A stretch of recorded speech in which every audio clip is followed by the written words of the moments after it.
Hello student. तो आज हम लोग फिजिक्स में बहुत ही इंपॉर्टेंट चैप्टर स्टार्ट करने जा रहे हैं जिसका नाम है काइनेमेटिक्स। बच्चों, काइनेमेटिक्स का सिंपल सा मतलब होता है कि जब भी कोई ऑब्जेक्ट मोशन में होता है तो उसमें जो हम मैथमेटिक्स यूज़ करते हैं मोशन के प्रॉब्लम को सॉल्व करने के लिए, ठीक है, उसी मैथमेटिक्स को हम काइनेमेटिक्स कहते हैं। समझ में आ रहा है ना? तो काइनेमेटिक्स बहुत ही बड़ा चैप्टर है और सबसे इम्पोर्टेंट चैप्टर माना जाता है फिजिक्स में। तो आज हम लोग जानेंगे काइनेमेटिक्स में अबाउट मोशन के कॉन्सेप्ट और कौन कौन से बेसिक इक्वेशन होते हैं मोशन के।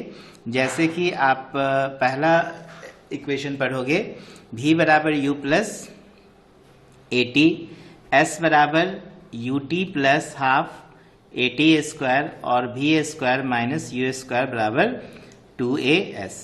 ठीक है ना? ये आप मोशन के बेसिक इक्वेशन को पढ़ोगे। ये पहले भी आपने पढ़ा होगा क्लास 9 स्टैंडर्ड में, बट हम लोग जब क्लास 11 स्टैंडर्ड में आते हैं तो यहाँ पे हम इसके दो तरह से कॉन्सेप्ट को देखते हैं। एक ग्राफिक मेथड से हम इसके प्रूफिंग को देखते हैं और एक कैलकुलस मेथड से हम लोग इसके प्रूफिंग को देखते हैं। तो इस चैप्टर में आपको इंट्रोडक्शन मिलेगा कैलकुलस का भी, बट आज का लेक्चर बिल्कुल बेसिक होगा। आज मैं बस आपको बताने वाला हूँ मोशन क्या होता है, मोशन की कितने टाइप होते हैं और कौन कौन से टाइप हम लोग को क्लास 11 स्टैंडर्ड में स्टडी करना है। और फिर इसमें हम लोग लास्ट में देखेंगे ये तीनों इक्वेशन का प्रूफिंग देखेंगे। आज ग्राफिक मेथड से देखेंगे, कुछ क्वेश्चंस फिर आएगा, ये डिस्प्लेसमेंट डिस्टेंस पे बेस्ड कुछ क्वेश्चंस आएगा।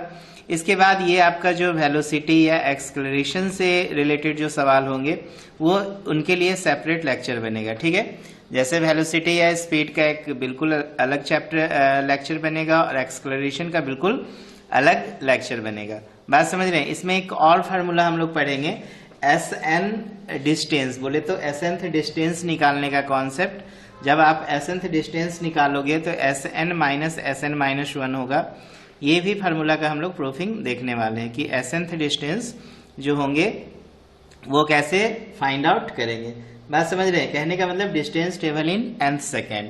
जैसे 5th सेकेंड में 6th सेकेंड में डिस्टेंस ट्रेवल करना हो तो उसका हम फार्मूला कैसे यूज करते हैं, कैसे प्रूफिंग करते हैं, वगैरह वगैरह। बात समझ में आ रहा है ना? तो चलो स्टार्ट करते हैं आज का क्लास। सबसे पहले जानो बच्चों मोशन। मोशन क्या है? तो मोशन में सिंपल सा मतलब है कि किसी भी बॉडी का समय के साथ जो उसके पोजीशन में चेंजिंग होता है उसी को हम मोशन कहते हैं। हाँ, यहाँ पे एक चीज इंपॉर्टेंट होगा, आप फ्रेम ऑफ रेफरेंस, एक नया वर्ड यहाँ पे आपको इंट्रोड्यूस किया जाएगा कि फ्रेम ऑफ रेफरेंस क्या होगा बच्चों? तो फ्रेम ऑफ रेफरेंस वो पॉइंट होंगे जहां से हम किसी ऑब्जेक्ट के मोशन को स्टडी करेंगे। ठीक है? इसका मतलब फ्रेम ऑफ रेफरेंस का मतलब ऑब्जर्वेशन पॉइंट माना जाएगा। बात समझ में आ रहा है ना? जैसे मोशन के बहुत सारे टाइप आपको मिलेंगे, जैसे कि स्ट्रेट लाइन मोशन होंगे। ठीक है? Straight line motion. ठीक है? स्ट्रेट लाइन मोशन को आप ट्रांसलेटरी मोशन भी कहते हो। सेकेंड हम लोग प्रोजेक्टाइल मोशन पढ़ेंगे। ठीक है? Projectile motion. तो अब यहाँ पर आपको एक मिल रहा है straight line motion, projectile motion, फिर देखो सर्कुलर मोशन, सर्कुलर मोशन। इसके बाद simple harmonic motion, simple harmonic motion. ये मोशन के डिफरेंट टाइप है। बट यहाँ पे क्या एक प्रॉब्लम होगा बच्चों कि ये जो मोशन के डिफरेंट आप टाइप देख रहे हैं, आपको यहाँ पर ये समझना होगा कि ये जो मोशन के टाइप है वो किस डायमेंशन पर बेस्ड है। क्या मोशन 1 डायमेंशन में है, या मोशन दोनों डायमेंशन में है, या मोशन 3 डायमेंशंस में है। बात समझ में आ रहा है ना?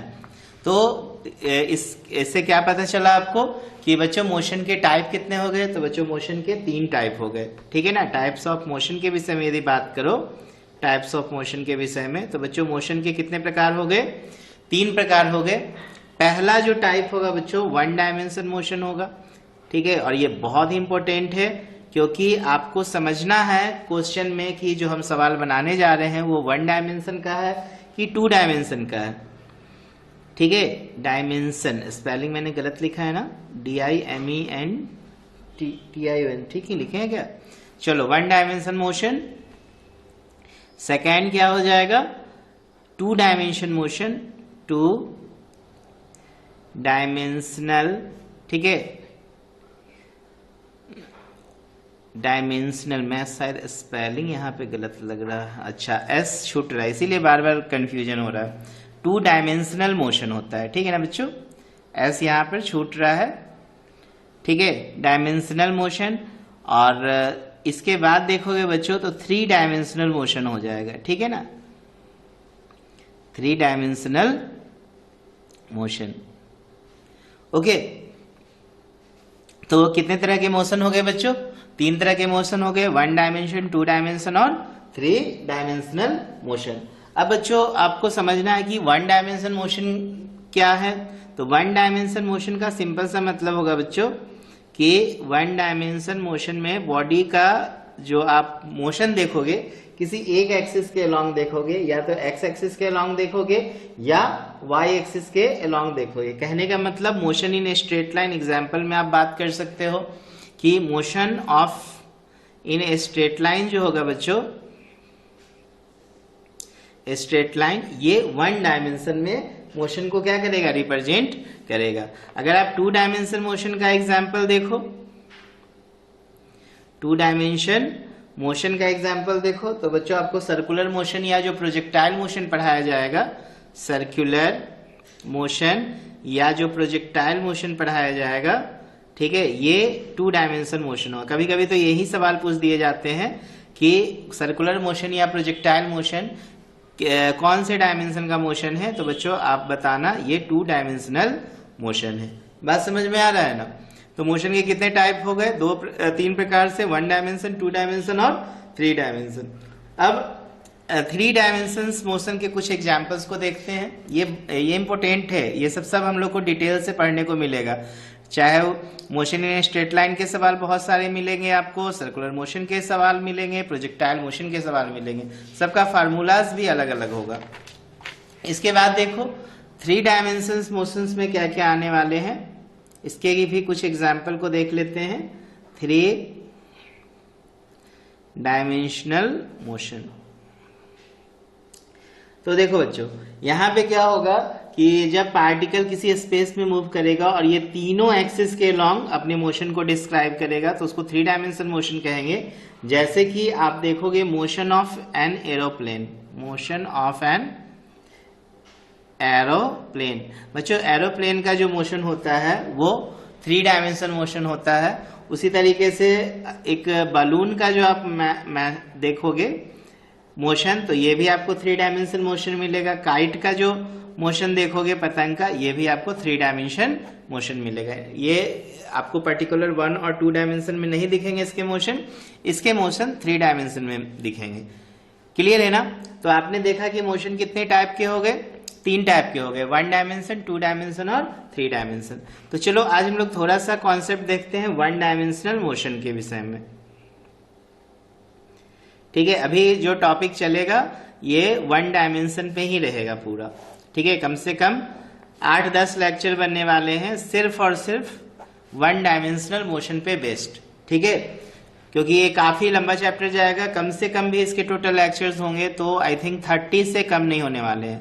ठीक है, 30 लेक्चर्स आपको मिलने वाले हैं इस चैप्टर्स के। ठीक है, काफी डिटेल कॉन्सेप्ट है, तो हम भी कोशिश करेंगे कि जितना हो सके डिटेलिंग करेंगे इस चैप्टर का। ठीक है, और इसमें कैलकुलस से जो भी रिलेटेड टॉपिक्स होंगे उसका हम लोग सेपरेट क्लास अरेंज करेंगे। ठीक है, उसमें सिर्फ और सिर्फ क्वेश्चंस बनाएंगे जो कैलकुलस पे बेस्ड होंगे। ठीक है, तो सबसे पहले जानो कि ये 1 डायमेंशन मोशन जो होते हैं बच्चों, ये कितने प्रकार के होते हैं। ठीक है, पहले इसके क्लासिफिकेशन को अच्छे से समझ लो। तो देखो 1 डायमेंशन मोशन आपको बेसिकली 2 प्रकार से मिलेंगे। एक नॉन एक्सक्लरेटेड मोशन मिलेंगे। क्या मिलेंगे बच्चों? एक नॉन एक्सक्लरेटेड मोशन, और दूसरा क्या मिलेंगे बच्चों? एक्सक्लरेटेड मोशन। ठीक है, एक्सक्लरेटेड मोशन। तो कितने प्रकार के हो गए 1 डायमेंशन मोशन? बेसिकली 2 प्रकार के हो गए, एक नॉन एक्सक्लरेटेड मोशन और दूसरा एक्सक्लरेटेड मोशन। अब इस एक्सक्लरेटेड मोशन में बच्चों हम लोग 2 टाइप्स देखने वाले हैं। एक कांस्टेंट एक्सक्लरेशन देखेंगे, कांस्टेंट एक्सक्लरेशन, और दूसरा हम लोग देखेंगे बच्चों वेरिएबल एक्सक्लरेशन। ओके, तो कितने तरह के हो गए एक्सक्लरेटेड मोशन? ये भी बेसिकली दो प्रकार के हो गए, एक कांस्टेंट एक्सेलरेशन और एक वेरिएबल एक्सेलरेशन। तो चलो समझो यहाँ पर सबसे पहले नॉन एक्सेलरेटेड मोशन को समझते हैं, फिर एक्सेलरेटेड मोशन में आएंगे। तो देखो non accelerated motion, non accelerated motion. तो देखो बच्चों नॉन एक्सेलरेटेड मोशन का मतलब क्या हो गया कि वह मोशन का टाइप जिसमें वेलोसिटी यूनिफॉर्म होंगे, ठीक है ना। इसका मतलब क्या हो गया कि एक्सेलरेशन जीरो हो जाएगा। बच्चों मैं आपको सिंपल सा एक्सेलरेशन का डेफिनेशन बता देता हूं कि एक्सेलरेशन जो होंगे बच्चों change in velocity with respect to time होंगे, ठीक है ना।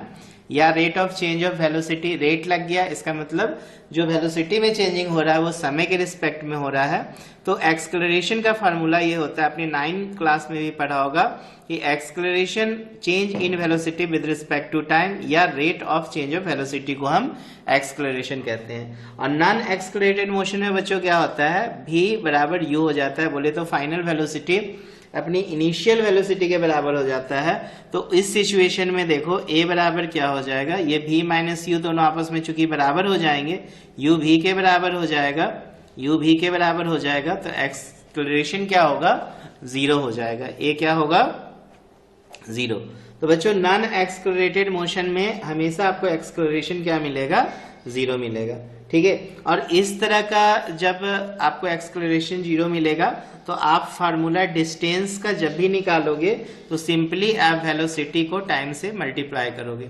अब आपको समझ में आ रहा होगा कि ये जो वेलोसिटी बराबर डिस्टेंस बोलो या डिस्प्लेसमेंट यहाँ पर बोल दो, ठीक है।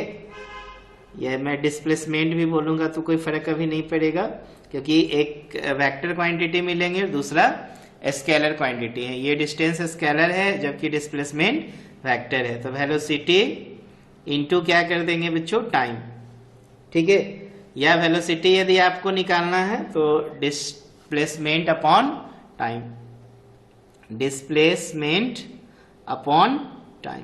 हाँ बस इसमें एक चीज याद रखना कि ये फार्मूला बन रहा है किसके लिए, तो नॉन एक्सेलरेटेड मोशन के लिए, बिकॉज यहाँ पर एक्सेलरेशन क्या होता है बच्चों, जीरो के बराबर होता है। याद रहेगा ना, एक्सेलरेशन कितना के बराबर होगा, जीरो के बराबर होगा, एकदम दिमाग में बैठा लेना। तो आज तक जो क्लास 9 स्टैंडर्ड में आपने फार्मूला पढ़ा था वेलोसिटी बराबर डिस्प्लेसमेंट अपॉन टाइम, ये किस तरह के मोशन के लिए था बच्चों, तो नॉन एक्सेलरेटेड मोशन के लिए था। अब हम लोग देखते हैं एक्सेलरेटेड मोशन का कॉन्सेप्ट। सेकेंड देखो एक्सेलरेटेड मोशन,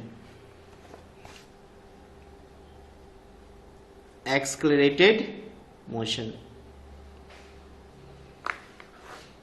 तो बच्चों एक्सेलरेटेड मोशन में क्या होगा कि यहाँ पर वेलोसिटी जो होगा वो समय के साथ चेंज होता चला जाएगा। तो ऐसे मोशन को हम क्या कहेंगे, एक्सेलरेटेड मोशन कहेंगे, ठीक है ना। अभी मैंने यहाँ पे बताया एक्सेलरेटेड मोशन दो प्रकार का होगा, एक होगा आपका कांस्टेंट एक्सेलरेशन और दूसरा होगा वेरिएबल एक्सेलरेटेड मोशन, ठीक है। समझ में आ रहा है ना। तो एक्सेलरेटेड मोशन क्या हुआ कि वेलोसिटी ऑफ पार्टिकल, क्या बोलोगे यहाँ पर, वेलोसिटी ऑफ पार्टिकल, चलो दिखाई दे रहा है ना, velocity of particles varies with time, varies with time, ठीक है। ये समय के साथ क्या होगा, चेंज होता चला जाएगा, ठीक है। तो इसमें हमने पहला क्या देखा, uniformly, uniformly accelerated motion, uniformly accelerated motion. तो बच्चों यूनिफॉर्मली एक्सेलरेटेड मोशन में क्या होगा कि जो एक्सेलरेशन निकलेगा वो v final minus v initial upon t final minus t initial होगा, ठीक है। याद रहेगा ना। हाँ इम्प्लाइज आप इसको ऐसे भी लिख सकते हो, v minus you by T minus zero, okay. ये जीरो हो गया इनिशियल टाइम और u हो गया इनिशियल वेलोसिटी, v हो गया फाइनल वेलोसिटी और t क्या हो गया, समय हो गया, फाइनल टाइम को रिप्रेजेंट करता है, ओके। समझ में आ रहा है ना। तो देखो यहाँ पर आप क्या लिखोगे, a बराबर v minus you upon T, ठीक। तो देखो ये फार्मूला ए टी बराबर क्या निकला, v माइनस यू, तो v बराबर हो जाएगा बच्चों ए यू प्लस ए टी। तो ये जो फार्मूला आएगा v बराबर यू प्लस ए टी, ये जो मोशन के इक्वेशन आपको मिलेंगे वो किस तरह के मोशन के लिए मिलेंगे बच्चों, यूनिफॉर्मली एक्सेलरेटेड मोशन के लिए मिलेंगे। याद रहेगा ना, ये फार्मूला किसके लिए मिलेंगे, यूनिफॉर्मली एक्सेलरेटेड मोशन के लिए मिलेंगे। ओके, और नॉन यूनिफॉर्मली एक्सेलरेटेड मोशन में क्या देखने को मिलता है बच्चों, वहां पे हमें एक्सेलरेशन ही वेरिएबल मिलता है। इसका मतलब क्या होता है कि डिफरेंट टाइम में आपको डिफरेंट एक्सेलरेशन देखने को मिलेगा, कहने मतलब वेरिएबल एक्सेलरेशन देखने को मिलेगा। बात समझ में आ रहा है ना। तो चलो सबसे पहले हम लोग क्या करते हैं, ये जो काइनेमेटिक्स के जो मोशन के इक्वेशन है, v बराबर u plus A T, s बराबर ut plus half A T square, V square minus U square equal to 2as, इसका प्रूफिंग पहले हम लोग देख लेते हैं यूनिफॉर्मली एक्सेलरेटेड मोशन के लिए। ओके, तो देखो बच्चों सिंपल सा कॉन्सेप्ट है यहाँ पर। जैसे मान लो कोई बॉडी है जिसका पोजीशन a है और इसकी वेलोसिटी इस जगह पर u है, ठीक है ना।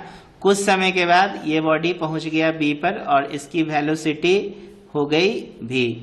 तो मैं बता दूं ये जो वेलोसिटी है, ये वेलोसिटी लाइन है, यहाँ पे वेलोसिटी v हो गया, यहाँ पे ओरिजिन है t बराबर 0 और यहाँ पर जब पहुंचा तो t बराबर मान लो t, ठीक है, t टाइम ले लिए, ठीक है, समय कितना हो गया t। बात समझ में आ रहा है ना। तो आप ध्यान से देखोगे तो देखना ये वाला जो लाइन होगा वो किस चीज को रिप्रेजेंट करेगा, t, और a से b जो डिस्टेंस ट्रेवल किया बच्चों वो कितना ट्रेवल किया, s ट्रेवल किया। v समझ में आ गया, यहाँ से यहाँ तक क्या है v, आप इस पर एक परपेंडिकुलर भी डाल सकते हो, तो ये डिस्टेंस कितना हो जाएगा, वेलोसिटी एक्सिस के अलोंग u, बोले तो y एक्सिस के अलोंग वेलोसिटी मानने हैं और यहाँ पे टाइम एक्सिस मान लिए हैं किसके अलोंग, x एक्सिस के अलोंग। बात समझ में आ रहा है ना।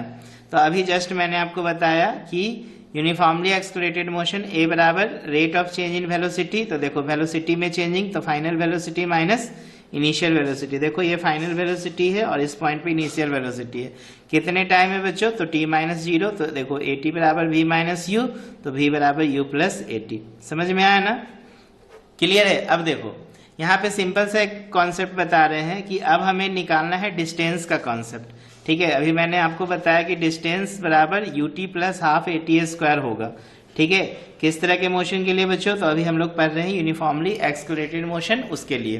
तो ये s बराबर ut plus half A T square कैसे आएगा, तो बच्चों जब भी ना आपको डिस्टेंस निकालना हो तो डिस्टेंस का मैं आपको एकमात्र फार्मूला बता रहा हूँ, ठीक है, ग्राफिक मेथड्स में, कि एरिया अंडर ठीक है VT, area under A B ले लेना, किस ग्राफ में, तो VT ग्राफ में, या V वर्सेस T ऐसे लिख दो V versus T, velocity versus time graph में, ठीक है ना, समझ में आ रहा है ना। तो यहाँ पे भी हमको A से B तक का अगर डिस्टेंस निकालना है तो AB के अंडर जो है बच्चों एरिया, इस चीज को हम क्या करेंगे, फाइंड आउट कर लेंगे। तो देखो S बराबर क्या होगा, S बराबर एरिया अंडर ए बी ले लेंगे, ठीक है। तो बच्चों अगर गौर से देखोगे तो ये ए बी के अंडर एक ट्रेपीजियम फॉर्म हो रहा है, ओ ए बी, इसको आप मान लो कुछ भी m मान लो, ठीक है। तो ओ ए बी एम दिखाई दे रहा है ना, ओ ए बी एम एक ट्रेपीजियम बन रहा है और ये ट्रेपीजियम का एरिया निकालोगे तो ए बी का डिस्टेंस निकलेगा। अब आपके मन में सवाल उठ रहा होगा कि एरिया से डिस्टेंस कैसे निकल जाएगा। तो बच्चों सिंपल सा मैं आपको कॉन्सेप्ट यहाँ पे बता रहा हूँ, ये डिस्टेंस जो हो गया एरिया से कैसे निकलेगा, तो एरिया किसका निकालोगे, एक्स एक्सिस और वाई एक्सिस के अलोंग। तो वाई एक्सिस पे देखो वेलोसिटी है तो वेलोसिटी का यूनिट मीटर पर सेकेंड होता है, और यहाँ पे देखो एक्स एक्सिस में टाइम है तो टाइम का सेकेंड, सेकेंड से सेकेंड खत्म तो मीटर बचा। तो मीटर क्या है, मीटर एक डिस्टेंस है, मीटर क्या है बच्चों, मीटर एक डिस्टेंस है। तो एस बराबर निकला ना एरिया अंडर ए बी, तो डिस्टेंस कैसे निकाल लिए, एरिया अंडर ए बी। बात समझ रहे हैं ना, क्लियर हो रहा है ना। तो एरिया अंडर ए बी, अब क्या करेंगे देखो यहाँ पे एरिया अंडर ए बी बराबर एरिया ऑफ ट्रेपीजियम ले लेते हैं। ट्रेपीजियम, ट्रेपीजियम कहते हैं वैसे चतुर्भुज जिसकी दो भुजाएं क्या होते हैं, पैरेलल्स होते हैं। तो देखो ओ ए और बी एम, ओ ए और बी एम देखो पैरेलल है ना, ये पैरेलल है ना, पैरेलल ये लाइन और ये लाइन, और ये हाइट हो जाएगा ओ एम। तो एरिया ऑफ ट्रेपीजियम क्या होगा, 1/2 sum of parallel side into height हो जाएगा। तो देखो O A plus M B into height हो जाएगा बच्चों ओ एम, बराबर कितना हो गया एस। समझ में आ रहा है ना। अब देखो इसको आगे बढ़ाते हैं, देखिए एस बराबर क्या हो जाएगा, S बराबर यहाँ पे 1/2 हम लिखेंगे, और OA जो है बच्चों देख लो यहाँ पर OA U है और OA U है और MB भी है। हाँ ये पूरा देखो भी है, और यहाँ से यहाँ तक का डिस्टेंस अगर देखोगे तो बच्चों T है, ठीक है ना, T - 0 बराबर T। तो क्या हो जाएगा U plus V into T ना, तो 1/2 U प्लस V इंटू हो जाएगा बच्चों T। तो 1/2 U को U रहने दो, अभी बराबर अभी जस्ट आपने पढ़ा है यूनिफॉर्मली एक्सक्लेटेड मोशन के लिए V बराबर U plus AT into T, यहाँ पे लिख देना चूंकि V बराबर U प्लस AT। समझ में आ रहा है ना।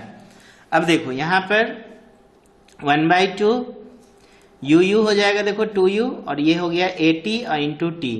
आप 1/2 इंटू T से इसको गुना कर दो तो 2UT हो जाएगा, अब प्लस 1/2 इंटू T को AT से गुना कर दो तो AT²। देखो 2 से 2 कैंसिल हो जाएगा, तो S बराबर देखो क्या मिलेगा UT मिलेगा, अब प्लस हाफ AT² मिलेगा। समझ में आ रहा है ना। तो देखो दूसरा फार्मूला भी आपने क्या किया, प्रूफ कर लिया। तो आप इसको क्या करो, इक्वेशन मान लो। जैसे V बराबर U प्लस AT को इक्वेशन फर्स्ट मान लेते हैं, ठीक है ना, यहाँ पे इसको फर्स्ट मान लिए और इसको क्या करो इक्वेशन सेकेंड मान लो। अब हम लोग क्या करते हैं, हमें तीसरा इक्वेशन जो चाहिए V² माइनस U² बराबर 2AS। यहाँ पे आप देखो समय नहीं है इसमें, ठीक है, तो हम क्या करते हैं इक्वेशन फर्स्ट से समय का मान निकाल के इक्वेशन 2 में पुट कर देते हैं। तो हम यहाँ पर लिखेंगे फ्रॉम इक्वेशन फर्स्ट, ठीक है। तो देखो बच्चों फ्रॉम इक्वेशन फर्स्ट में V बराबर U प्लस AT है, तो V माइनस U बराबर AT इम्प्लाइज T बराबर जो हो जाएगा बच्चों V minus U by A। अब हम T का मान इक्वेशन सेकेंड में पुट करेंगे, तो putting the value of T into equation first, second ना, सेकेंड में पुट कर रहे हैं। तो देखो बच्चों यहाँ पे क्या होगा, S बराबर U, T की जगह देखो V minus U by A plus half A, ठीक है, इंटू फिर T के जगह पे V minus U by A का होल स्क्वायर, ठीक है। तो देखो यहाँ पे क्या करेंगे, V minus U by A पूरा का पूरा बाहर कर लो, तो देखो यहाँ U बच गया, यहाँ 1/2 इंटू A, एक ठो V minus U by A बच गया, ठीक है ना, क्योंकि इसका स्क्वायर था, एक आपने बाहर किया है, तो A से A कैंसिल हो गया, तो V minus U by A, और यहाँ पर देखो क्या होगा U plus V minus U by 2 हो जाएगा, ठीक है ना। देखो इसके बट्टा में 1 है, तो यहाँ पर देखिए V minus U by A, और यहाँ पर एलसीएम हो जाएगा बच्चों 2, तो 2U plus V minus U। तो देखो V minus U by A हो गया, ओके, और यहाँ पर देखो V 2U में U गया तो U, तो V प्लस U बाय 2 बराबर कितना है S। समझ में आ रहा है ना। अब ऊपर देखो, ऊपर गुना कर देना, V minus U into V plus U, V² minus U², यहाँ पे लिख सकते हो V² माइनस U²। देखो A minus B A plus B, A² minus B² पे बैठा, 2 इंटू A तो 2A बराबर S। तो देखो 2A को इधर गुना कर दो तो 2AS बराबर क्या निकल गया, V² माइनस U²। तो यही तो तीसरा। चलो अब हम फोर्थ वाला पॉइंट्स देख लेते हैं। Distance travel in n second, distance travel in nth second, ठीक है। देखो बच्चों n सेकेंड में डिस्टेंस ट्रेवल करने का फार्मूला Sn जो निकलेगा वो Sn माइनस Sn माइनस 1 होगा, और याद रखना बच्चों इसका जो फार्मूला प्रूफ करके आएगा U plus A/2 2n minus 1 आएगा, ठीक है। तो चलो हम लोग समझते हैं इसके फार्मूला का प्रूफिंग को, ठीक है। तो देखो बच्चों Sn बराबर अभी आपने जस्ट फार्मूला पढ़ा था UT प्लस हाफ AT², तो UN प्लस हाफ AN² हो जाएगा, और Sn माइनस 1 जो होगा U into n minus 1 plus half A into n minus 1 का होल स्क्वायर होगा। अब क्या करो, आप सिंपली इसमें सब्ट्रैक्ट कर दो, Sn में से Sn माइनस 1 को घटा दो, तो Sn माइनस Sn माइनस 1 बराबर देखो क्या हो जाएगा, UN plus half AN² minus, इसको आप ब्रैकेट में लिख लो, U into n minus 1 plus half A into n minus 1 का होल स्क्वायर। क्लियर है ना। तो यहाँ पे देखो ये UN हो जाएगा प्लस हाफ AN², ये ब्रैकेट में UN minus U plus half A, और ये फार्मूला पे बैठा दो ए माइनस बी का होल स्क्वायर पे, तो N square minus 2n plus 1। ये देखो U N plus half A N square minus U N minus U, ठीक है, इसको गुना करोगे तो half A N square minus half A into 2n, ठीक है, और ये प्लस प्लस प्लस ही रहेगा 1/2 इंटू ए। अब क्या करो, इसको मल्टीप्लाई कर दो, तो देखो U N plus half A N square है ना, माइनस यू एन, ये देखो प्लस यू हो जाएगा, ये minus half A N square, ये 2 से 2 गया तो प्लस ए एन हो जाएगा, और माइनस 1/2 ए होगा। तो देखो यू एन से यू एन गया, हाफ एन स्क्वायर से हाफ एन स्क्वायर भी गया, ठीक है। तो यहाँ पे देखो क्या बच गया, u plus A N minus a/2। आप देखो बच्चों यहाँ पे दोनों में a कॉमन ले लोगे तो कितना हो जाएगा, n माइनस 1/2, ठीक। तो u प्लस, देखो u प्लस यहाँ पे एलसीएम 2 लोगे तो 2n माइनस 1, तो देखो u plus a/2 into 2n minus 1, ये फार्मूला निकल गया nth सेकेंड में डिस्टेंस ट्रेवल करने का, एस nth बराबर कितना, S N minus S N minus 1। यही फार्मूला हम लोग को बच्चों प्रूफ करना था। बात समझ में आ रहा है ना। चलो अब इसमें एक दो क्वेश्चंस हम लोग देख लेते हैं, इंपोर्टेंट क्वेश्चन, ठीक है। जैसे देखो आपको यहाँ पे डायरेक्शंस वगैरह समझ में आता है ना, नॉर्थ साउथ ईस्ट वेस्ट। उसके बाद हम लोग क्वेश्चन बनाएंगे। देखो बच्चों ये नॉर्थ होगा, ये साउथ होगा, ये ईस्ट होगा तो ये वेस्ट होगा, ठीक है। नॉर्थ से बोलेगा लेफ्ट चलने ना तो इधर चलना, नॉर्थ से राइट बोलेगा चलने तो इधर चलना, ठीक है। ईस्ट से लेफ्ट बोलेगा तो ऊपर चलना, और ईस्ट से राइट बोलेगा तो डाउन चलना, ठीक है। साउथ से लेफ्ट बोलेगा तो इस तरफ चलना, और राइट बोलेगा तो इधर चलना। देखो कंफ्यूज मत करना साउथ से राइट जाने में। और वेस्ट से राइट जाने बोलेगा तो ऊपर जाना, और वेस्ट से लेफ्ट बोलेगा तो नीचे आना। समझ में आ रहा है ना, क्लियर है ना। इधर का डायरेक्शन नॉर्थ ईस्ट हो जाएगा, इधर का डायरेक्शन देखो बच्चों साउथ ईस्ट होगा, इधर का डायरेक्शन देखो हो जाएगा साउथ वेस्ट, ठीक है, और इधर का डायरेक्शन हो जाएगा बच्चों नॉर्थ वेस्ट, याद रखना, ठीक। चलो एक क्वेश्चन हम लोग देखते हैं। जैसे क्वेश्चन है अ मैन गोज, ध्यान देना बच्चों, a man goes 10 metre towards north, then 20 metre towards east, ठीक है। तो बोल रहा है देन फाइंड डिस्प्लेसमेंट। क्या बोल रहा है, डिस्प्लेसमेंट फाइंड करो। देखो बच्चों कैसे फाइंड करेंगे डिस्प्लेसमेंट, सिंपल सा सवाल है। यहाँ पे हमसे बोला क्या, man goes 10 metre towards north, तो देखो नॉर्थ ऊपर की तरफ गया कितना 10 मीटर, ठीक है। 20 मीटर टुवर्ड ईस्ट, ईस्ट देखो इस तरफ है तो इधर गया 20 मीटर, ठीक। अब हमसे पूछ रहा है डिस्प्लेसमेंट, तो पहला पोजीशन ये था, दूसरा ये, फाइनल पोजीशन ये, तो डिस्प्लेसमेंट तो यही होगा। यहाँ पे 90 डिग्री है तो ये हो जाएगा √10 का स्क्वायर प्लस 20 का स्क्वायर। तो देखो 10 का स्क्वायर 100, 20 का स्क्वायर 400, तो 401 500 हो जाएगा। तो 500 को आप क्या लिखोगे, 100 इंटू 5, तो 100 का स्क्वायर रूट 10 निकल गया और √5, ठीक है। यही मीटर आंसर होगा। अब चाहो तो √5 का वैल्यू भी रख सकते हो यहाँ पर। बात समझ रहे हो ना। साधारण क्वेश्चन पूछा जाएगा। इसके बाद हम लोग जो मोशन का इक्वेशन हम लोग पढ़े हैं, इस पे ढेर सारा हम लोग न्यूमेरिकल लेके आएंगे सेकेंड लेक्चर में। इसी पे आपको ढेर सारा बेसिक न्यूमेरिकल दे दूंगा। v बराबर u plus A T, s बराबर U T plus half A T square, V square minus U square बराबर 2as। तीसरा फार्मूला आपने देखा sn माइनस एन माइनस 1 बराबर u plus a/2 2n minus 1। इस पे हम लोग ढेर सारा न्यूमेरिकल, कम से कम 10-15 न्यूमेरिकल जो है इसके ठीक बाद एक लेक्चर में अपलोड करूंगा जिसमें आपको मिलेगा, ठीक है, ताकि अच्छे से प्रैक्टिस हो जाए। ओके, चलो इसमें एक दो सवाल और ले लो जो डिस्टेंस या डिस्प्लेसमेंट पे बेस्ड हो। तो सेकेंड क्वेश्चन है, जैसे कि मान लो कि a body moves over 1/4 of circular arc arc in a circle, ठीक है। एक सर्किल है जिसका बॉडी कितना पार्ट मूव किया है, 1/4, 1/4 समझ रहे हो ना, यहां से लेके यहां तक, ये वाला डिस्टेंस, ठीक है। इन अ सर्किल ऑफ रेडियस बोल रहा है r, इसकी रेडियस कितनी है r। मैग्नीट्यूड ऑफ डिस्टेंस और डिस्प्लेसमेंट हमसे पूछ रहा है, ठीक है ना। Find distance and displacement, distance and displacement का मैग्नीट्यूड पूछा है, ओके।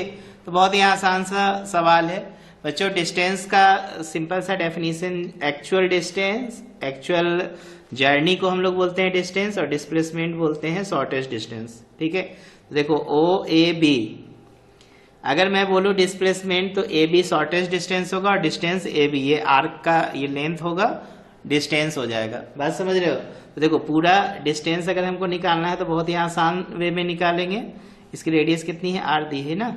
तो डिस्टेंस निकालना है तो क्या करना, 1/4 इंटू 2πr कर देना, चूंकि 2πr पूरा डिस्टेंस होता है, सरकमफेरेंस होता है ना। तो 2 2 जा 4, तो देखो πr/2 यूनिट हो जाएगा, ठीक है। अगर मीटर में है तो मीटर लिखेंगे, जो भी यूनिट होगा, ये डिस्टेंस हो जाएगा। अगर मैं बात करूं डिस्प्लेसमेंट, तो डिस्प्लेसमेंट शॉर्टेस्ट डिस्टेंस को बोलते हैं। तो देखो ये 90 डिग्री का एंगल बनाएगा, और 90 बनाएगा तो ये देखो राइट एंगल ट्रायंगल बनेगा। तो ए बी जो हो जाएगा वो √OA² जोड़ OB² के बराबर होगा। तो √R² प्लस R² के बराबर होगा, बराबर 2R² बराबर √2 इंटू R यूनिट के बराबर हो जाएगा। बात समझ में आ रहा है ना। R√2 बोलो या √2 R यूनिट का हो। इस तरीके से हम लोग डिस्टेंस या डिस्प्लेसमेंट निकालते हैं। चलो एक सवाल और देखो, काफी इंपोर्टेंट क्वेश्चन बोल रहा है कि द डिस्प्लेसमेंट, ये कॉमन सा सवाल है और काफी इंपोर्टेंट है, ठीक है। समझना इस सवाल को, पहले सवाल को लिखो, बनाओ, अपने से एक बार प्रैक्टिस करो। अगर बन जा रहा है तो बहुत अच्छी बात। देखो the displacement of the point of the wheel initially in contact with the ground, ठीक है। the displacement of a point of wheel initially in contact with the ground when the wheel rolls forward half a revolution, ठीक है। कितना wheel आगे बढ़ा, half revolution, ठीक है। Revolution will B, ठीक। तो बोल रहा है the displacement of point of the wheel initially in contact with the ground, ठीक है, when the wheel rolls forward half of the revolution will be. तो बोल रहा है कि यहां से इसका डिस्टेंस आपको निकालना है, ठीक। तो देखो बच्चों, ये क्या हो गया, व्हील हो गया, ये क्या हो गया, व्हील आगे बढ़ा, यहां पहुंच गया। तो यहां से अगर पूछा जाए यहां, तो ये कितना डिस्टेंस कवर किया, हाफ, पूरा हाफ मूव किया। इसका मतलब 2πr का आधा πr मूव कर गया। बात समझे ना। और बॉडी पहुंच गया यहां पर, बात समझ रहे हो ना। बॉडी कहां पहुंच गया, यहां पर। तो ये पॉइंट हो गया, क्लियर है ना।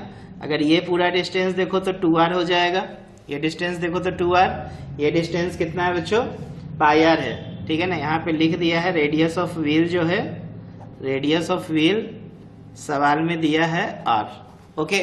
तो हाफ ऑफ द रेवोल्यूशन का मतलब क्या, ये पूरा इस तरीके से मूव किया, ठीक है। तो आधा पूरा मूव किया, आधा मूव किया, इसका मतलब आगे कितना चला गया, πr चला गया। कितना चला गया, πr। बस समझे। थोड़ा हम डिस्टेंस से बनाए हैं पिक्चर ताकि आपको समझ में आए πr डिस्टेंस जर्नी कवर हुआ है। अब देखो हमसे ये वाला पार्ट पूछ रहा है, ये वाला। तो देखो यहाँ से अगर ये और ये अगर देखोगे तो ये टेंजेंट फॉर्म हो रहा है, ठीक है। तो यहाँ पे ये 90 डिग्री एंगल बनाएगा, तो ये राइट एंगल ट्रायंगल में हाइपोटेनस होगा।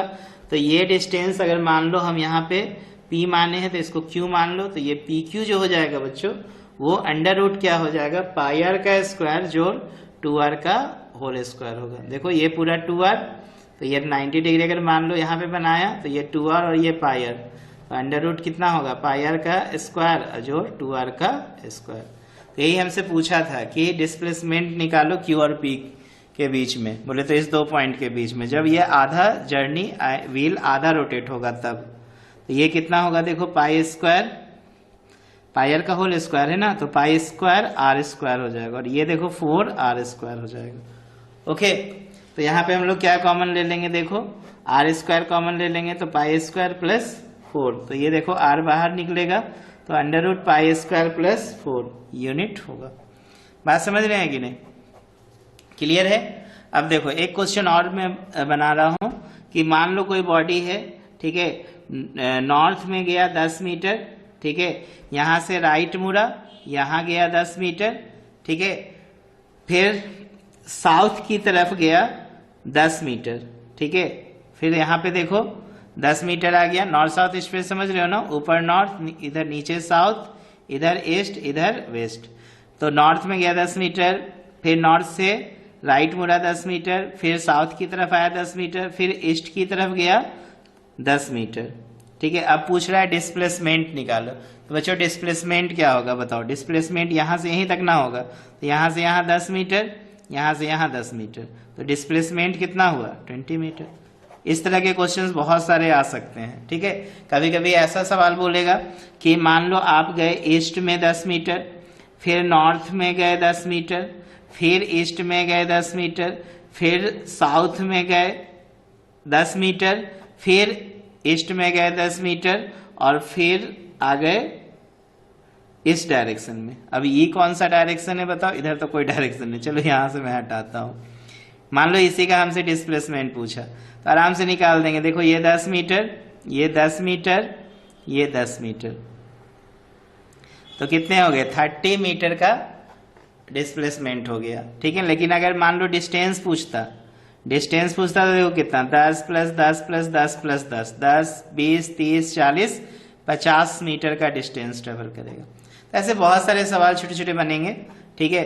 तो चलो नेक्स्ट क्लास जो होगा बच्चों न्यूमेरिकल पे बेस्ड होगा, और इसी से बेसिक मैं न्यूमेरिकल्स बनाऊंगा, डिस्टेंस डिस्प्लेसमेंट के भी कुछ क्वेश्चन इंट्रोड्यूस कर देंगे उसमें, जो काफी इंपॉर्टेंट होंगे, और इसके अलावा जो बेसिक इक्वेशन है मोशन के उससे रिलेटेड ढेर सारे सवाल रहेंगे।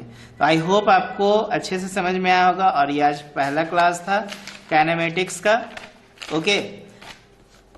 और आज हम लोग ने जाना काइनेमेटिक्स में इंट्रोडक्शन अबाउट मोशन। बच्चों हमारा इंस्टीट्यूट अन्नपूर्णा क्लास जो है ये आपका झारखंड राज्य के रांची शहर में है, और ये मेन टाउन में उर्सुलाइन इंटर कॉलेज और सेंट जेवियर कॉलेज के ठीक बगल में है। वहां पर एक आरजी स्ट्रीट है, राधा गोविंद स्ट्रीट करके है, ठीक है, उसी में शिवम अपार्टमेंट के अपोजिट मेरा इंस्टीट्यूट है। अगर किसी बच्चे को ऑफलाइन क्लास का रिक्वायरमेंट है तो आप हमारे इंस्टीट्यूट पे विजिट कर सकते हैं। हमारे इंस्टीट्यूट पे बच्चों बहुत ही कम फी में जो है क्लास प्रोवाइड किया जाता है, ठीक है, और हमारे अच्छे अच्छे एक्सपर्ट भी हमारे पास है जो आपको काफी सपोर्ट करेंगे, ठीक है। तो किसी भी तरह का अगर प्रॉब्लम हो तो आप कमेंट बॉक्स में मुझे कमेंट कर सकते हैं, ठीक है। देखना डिस्क्रिप्शन बॉक्स पे मेरा कांटेक्ट नंबर वगैरह भी होगा, ठीक। किसी तरह का प्रॉब्लम हो तो आप मुझे मैसेज कर सकते हैं। मेरा व्हाट्सएप नंबर भी है यही, ये 766676333416 है। आप मुझे अपने प्रॉब्लम को व्हाट्सएप भी कर सकते हो। किसी तरह का नोट्स वगैरह का जरूरत हो तो भी आप मुझसे कांटेक्ट कर सकते हैं। चलो आज के लिए इतना ही, नेक्स्ट क्लास के लिए फिर वेट करो। Okay, thank you.